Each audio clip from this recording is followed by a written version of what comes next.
जी का प्रसंग, इसका प्रमाण हम पहले दे चुके हैं।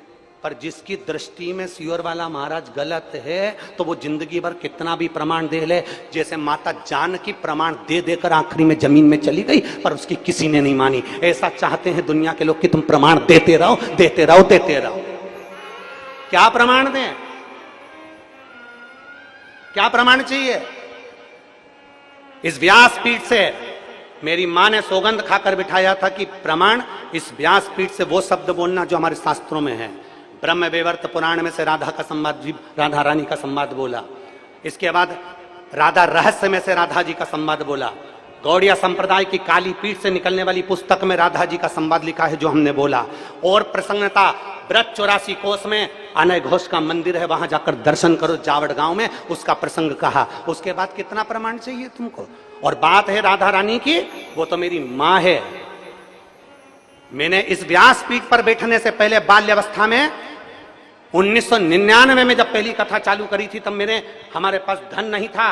दूसरे की दुकान पर काम कर कर कर पैसा, जो 10 रुपए साइकिल से लिफाफे देने का जो पैसा मिलता था 10 रुपया, उससे हम जा जाकर पैसा लेकर उस पैसे को लेकर राधा रानी की परिक्रमा करने जाते थे। 51 परिक्रमा मेरी राधा रानी बरसाने की करी है और ना जाने कितनी परिक्रमा गोवर्धन नाथ जी की करी है।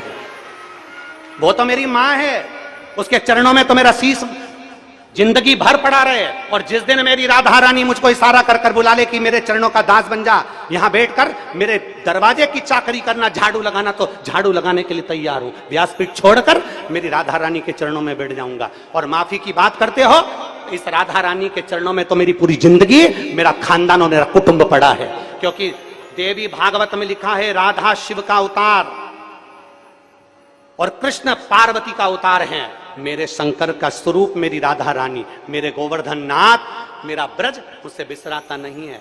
भोले भाले ब्रज में रहने वाले ब्रजवासी इतने भोले हैं जैसे भगवान कृष्ण के समय पर धेनु में, गायों में धेनु का सुर घुस गया था।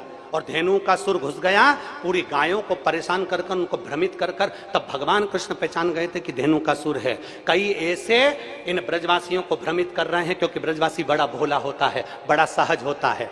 हमने हमारी जिंदगी की जितनी परिक्रमा करी गोवर्धन नाथ जी की, उस परिक्रमा में 1 रुपया भी हमने कभी ब्रज के अंदर पैसा खर्च कर कर नहीं। हमने नियम लिया था कि ब्रज में जितनी परिक्रमा करेंगे ब्रजवासी से मांग कर करेंगे।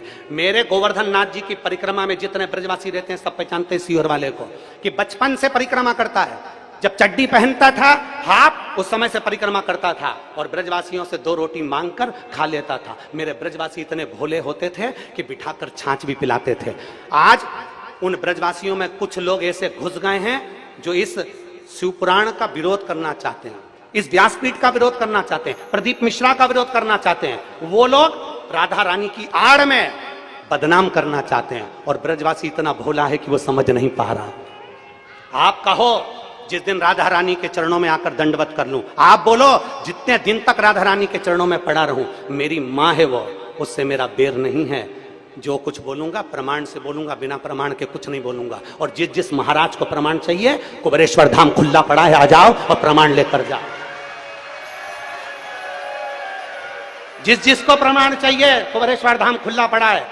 राधा नाम क्या होता है? मेरे सीहोर की एक गली में जाकर पूछना कि राधा नाम कीर्तन कैसा कराया। राधा नाम क्या है? कई सालों से 51 परिक्रमा जब तक राधा रानी के बरसाने की करी, तो उतने वर्ष तक राधा नाम कीर्तन एक एक बच्चे बच्चे के मुख पर राधा राधा जब्बा दिया। मेरी सिद्धपुर भूमि सीहोर का एक एक बच्चा जानता है कि राधा का नाम क्या है। वो वृंदावन नहीं गया, वो बरसाना नहीं गया, पर सीहोर को बरसाना बना दिया था। इतना राधा नाम जब्बाया है उस सीहोर की भूमि पर।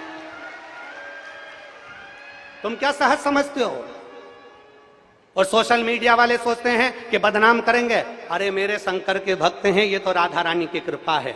तुम जिस दिन बोल दो, मैं साधुता देता हूं श्री पौंडलिक जी महाराज जी को, गोस्वामी जी को, मैं साधुवाद देता हूं कौशिक जी महाराज जी को, मैं साधुवाद देता हूं संजीव कृष्ण शास्त्री जी को, मैं साधुवाद देता हूं राजीव जी शास्त्री जी को, मैं साधुवाद देता हूं